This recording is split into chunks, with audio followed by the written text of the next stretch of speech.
Hello. Whoa. It's done it again. It's staying in. Yeah, it's staying in. Hello and welcome back to Dictating Terms, a brand new season. I never thought I'd say that again. It's been 21 months since we were last in a room together. We haven't been together that whole time. We've been apart. And you might notice a slight difference compared to the last season, and that is that we are now in Technicolor. You're watching us maybe on YouTube or maybe just listening to us on iTunes like you used to. But all dressed in black anyway. Technicolor. But Yeah, we have to put some thought into our appearance now. We used to just record in our Reg Grundies, but now we're on camera, so a totally different beast. Better for the viewer. Way better. I think the feedback I heard was that it's hard to masturbate to audio. So You can't say that. yeah, here we are. people demanded. They wanted to see Mitch. They didn't want to just hear him. They wanted to see No. him. So that's why you're finally on camera. They see me, right? I look like I've swallowed a sheep. I need to introduce us again, just in case someone's tuning in for the first time. My name is Nick Milligan. To my right is the philosopher, Mitch Power. How are you, Mitch? Yeah, good. Thanks, Nick. Thanks for having me back and all the organisation that you boys have done for it. And Elliot, thanks very much. Elliot's our Appreciate producer. To my left is psychologist Joe Duffy. Welcome back, Joe. Thank you. Good to be back. Now, as I said, it's been about 21 months, nearly 2 years since we last put out an episode. Boys, what's been happening? Anything particularly interesting? Anything to report? And obviously lots No. happened in the world, but Nothing. nothing? Okay. The Donald got in. The Donald got in? But, Yeah. touchy subject, didn't it? It is a bit touchy. Yeah. Yeah. And but Mitch, you headed up north, quite far north actually, Yeah. to Port Douglas, where you Yeah. went on a bit of a spiritual getaway. Oh, yeah, I'll do that every now and then. Just go and find myself again. Yeah. Just when things get a bit rough back here, I head up to one of the most beautiful places in the world. Got a little rock I sit on up there and just looks over where the Great Barrier Reef meets the Daintree Rainforest. Wow. So it's an incredible part of the world and some great people. And, home's always home, but it's a good place. Beautiful place. And while you were up there, you were working in a hog's breath a little bit of Yeah. hospitality. Yeah, great people at Hog's Breath. Hey, Kylie. Hey, Jimmy. How you going? Yeah, good place. I Good guess- place. Best steaks in town. Yeah. 18-hour slow-cooked prime rib steaks. Making me But hungry. every time you go to a table, they say, we've got our 18-hour slow-cooked prime rib steaks, and this old bloke will go, we're not going to wait here that long. I'm going, oh, fuck. And you got to do with that fake laugh on it. Yeah. You know? Well, I guess for the working class, hog's breath's like a Michelin star restaurant, isn't Oh, it? yeah. Beautiful steaks. Top shelf. Beautiful steaks, yeah. Was there any interesting stories from working there at all? Yeah. I imagine with you there always is. No, I don't want to talk about myself all the time here, but Nick. But I'll tell you this story. all right, indulge us. Anyway, we got a kids eat free up there. So if you get an adult's meal, then you get a kids eat free. So right down the balcony of the water, I see these two adults and a kid. So I'll take the colouring in pencils and the colouring in paper down to them. I said, how you going? I said, all right, this is Hog's Breath. We do great steaks. If you spend over $20 on a main meal, then you get a kids eat free. And they were sort of looking at me a bit funny. And as I turned around, it was the guy's backpack with a hat on it.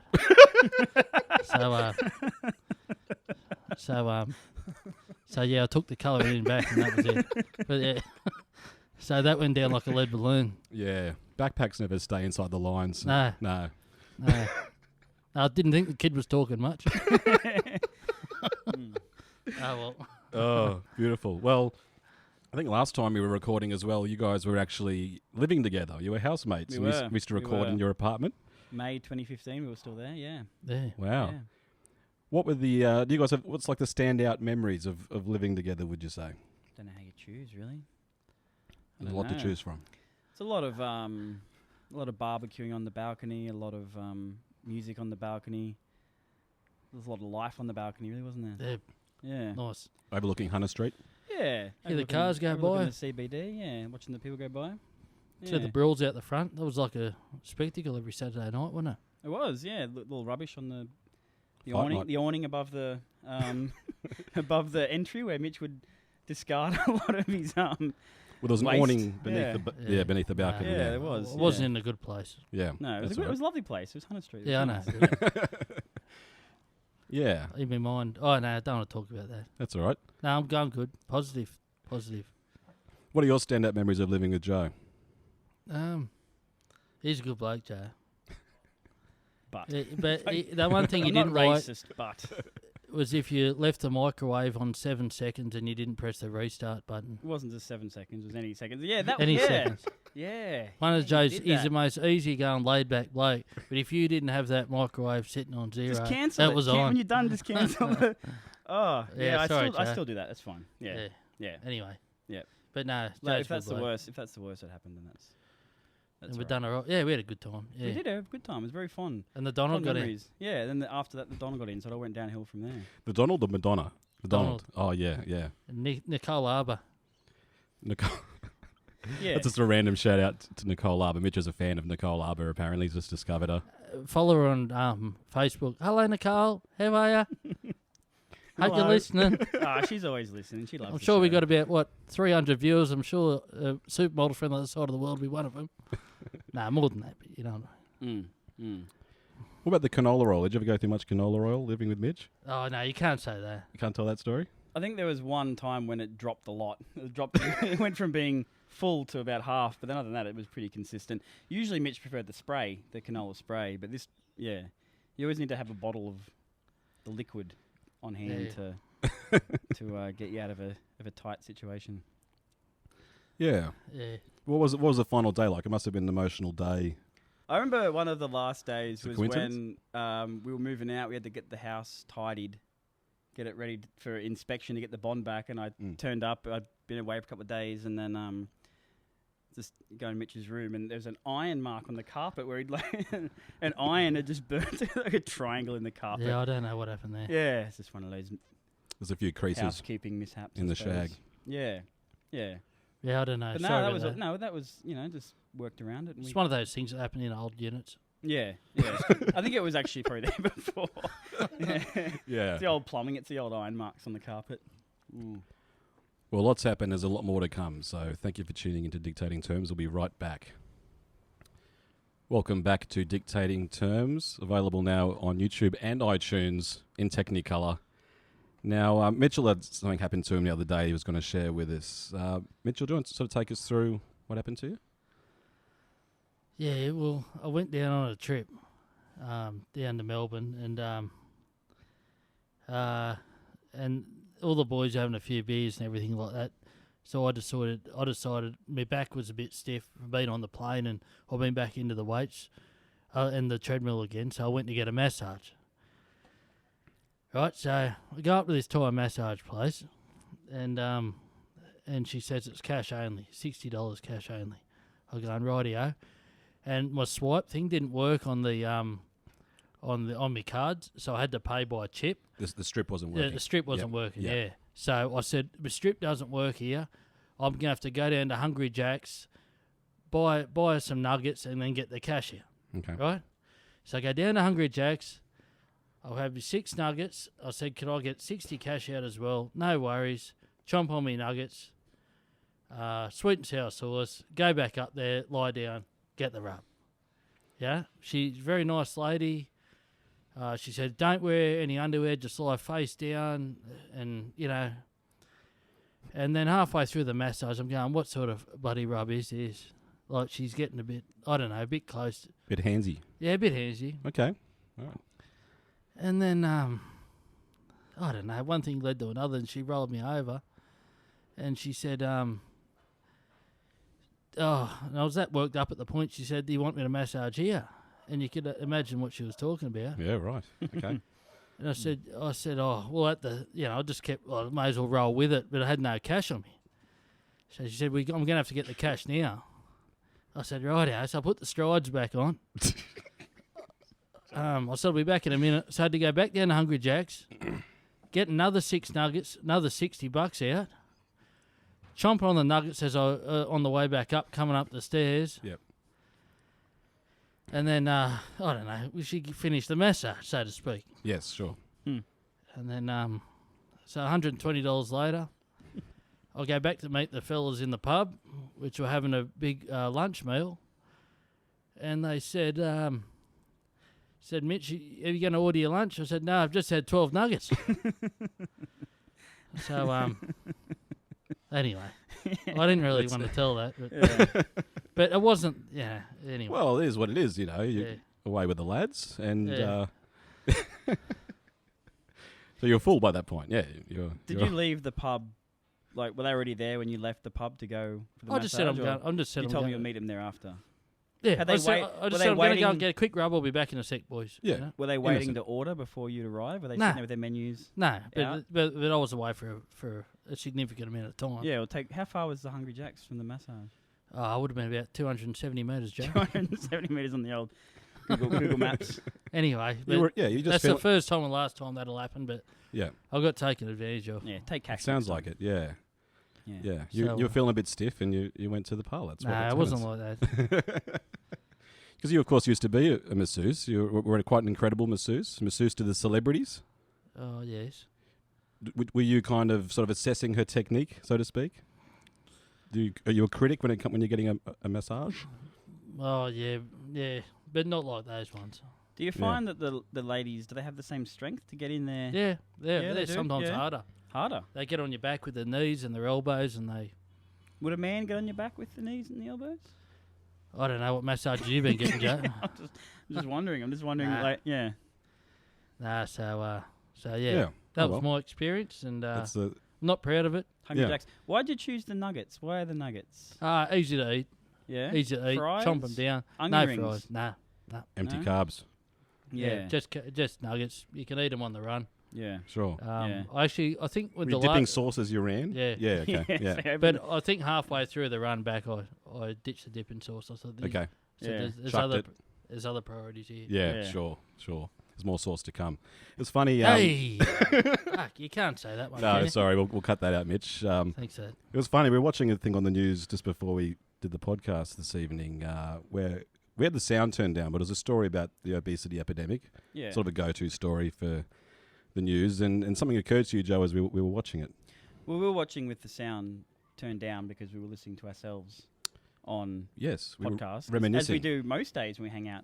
We just listen back to ourselves many times and have a laugh and a lot of high-fiving and that kind of stuff. Yeah, how young we were. The news was on maybe Channel 9, something like that. Yep. And there was just like a lot of headshots. No headshots at all. From the neck down. A lot of shots from probably the neck down of people just walking back and forth and obese sitting people down. There was a schoolgirl sitting there on point having something to eat, and it just sort of struck us as quite, I don't know, offensive in a way. If you were one of those people that happened to be caught while you were out just having a sandwich or something, just walking to work, sitting in the park, walking, innocent, just there, and you might have happened to on your see lunch a break. camera there as you walk past. You wonder what they're filming tonight. Are they doing something for the news? Is there I can't see a reporter anywhere. what's happening? I know they're tuning into the news later on that night, and it's me. That's my shirt. Maybe I'll be on there later on. Talking about fat people, and there I am sitting there eating a Hungry Jack's and nuggets, 6-pack of nuggets on the run. I'd feel very bad for the person that saw themselves walking past the camera, thinking, "Oh, maybe I'll be on the news." Yeah, and then you tune in. Get a bit of this. Hey, that's my uniform. Hey, Grandma, turn on NBN News, and I'm going to be on the news. I recognise those hips anyway, and that was definitely you. That's my ass falling out of those pants. But I mean, obviously they cut the head off. Yeah. To protect the identity of the individual. But you'd know your torso, though. If you saw your torso. Yeah. Well, the individual knows themselves. Yeah, you do. It's shattering, really. If you're on there. So. What's the legality around that? Is there like a... I think if you don't show the face, it's open slather. Face, yeah. You don't show the face, it's still another 130 kilo. Yeah. Like it's only, what? 4% of the body. But so picture you're down in Melbourne and you're like smashing your nuggets on the way to... Were you... No, I'm not going to. He's on the news. You see Mitch. Everyone's just walking casually. They just film a bloke running, at least that guy's eating nuggets. At least that guy's trying to burn off some calories in the way. He's got a fast pace. He's health conscious at least. Yeah, for sure. Ditches the sauce mid, Now Yeah. that's a fitness regime, isn't it? Yeah, yeah. Eat the nuggets as you run, and you counteract both. Power walking. If we can we go back? I don't know if you'll. Yeah. Can we go back to the when you went for the massage? When you went for the nuggets the Oh, second we're not going time, back there. and you put the pants on, did everything like fall back into place, or were you? Oh, there was a slight bulge in the front area. You come back for your nuggets the second time with a I think next time, protrudence in the pants. You're like, I really enjoyed those nuggets. I'm getting 6 more. I think there was a bit more intensity in the way I asked for the nuggets the second time. Just give me 6 nuggets. Come. Six nuggets of 60 out quick. Anyway, but no, she was all right. She was a good person. You're a good person. Yeah. No, That's, yeah. all you ask for at the end of the day. Yeah. Yeah, no, but it's not what you're all thinking. No, it was quite innocent, and everyone loves a story with a happy ending. You're watching Dictating Terms. And now, a word from our sponsor. Barry's Pineapple Farm. Think you're going to get award wages? Think again. We have from Monday to Friday, $6 an hour. Saturday and Sunday, $8 an hour. You think paying your rent's hard at the moment? Wait till you work at Barry's Pineapple Farm. You'll be able to afford nothing, and you think you like your little treats at the moment. You will have no treats. That will be it. But please come on in on a public holiday, $8.50. So you'll be looking forward to that one. Send your resumes to barryspineapple.com.au. Thank you. You're listening to Dictating Terms. Welcome back to Dictating Terms. Now, if you've listened to the show before, you know that sometimes we like to discuss a strange, weird and wonderful story that we found on the internet. And we have one now. It's the headline is as follows. This is on msn.com. British Columbia families sue US sperm bank after genius donor turns out to be felon with mental health issues. And the story reads as follows. A sperm donor billed as a genius turned out to be a convicted felon with serious mental health problems, according to lawsuits filed in BC Supreme Court. The man who donated sperm to 2 Vancouver families so that they could have children through artificial insemination was falsely characterised and improperly screened. The plaintiffs, who are identified only by initials, are suing Zytex Corp, an Atlanta-based sperm bank, and Genesis Fertility Centre in Vancouver. The lawsuits come 2 months after 3 families in Ontario sued Zytex, alleging that they have been similarly misled about the status of the same donor, who is believed to have fathered 36 children. And it says here that Zytex website said the man had an IQ of 160 with a bachelor's degree and a master's degree and was working toward a PhD in neuroscience engineering. He also claimed an impressive health history. And then apparently an email was sent to one of the families and they accidentally CC'd in this particular donor. The family then did a little Googling. Internet research revealed that he was James Christian Ageles, who had been diagnosed in 2000 with schizophrenia, narcissistic personality disorder, a drug-induced psychotic disorder, and significant grandiose delusions. While he was a donor, Ageles was hospitalized for mental health reasons and arrested several times, according to court documents. And the story just goes on from there. So 36 kids, now the children of Mr. J.C. Ageles. What are your initial impressions on this one, guys? Joe? Well, they're fucked, aren't they? I mean, No shit. good. Yeah. I mean, as a psychologist, this is yeah, they're fucked. Yeah. Well, I mean,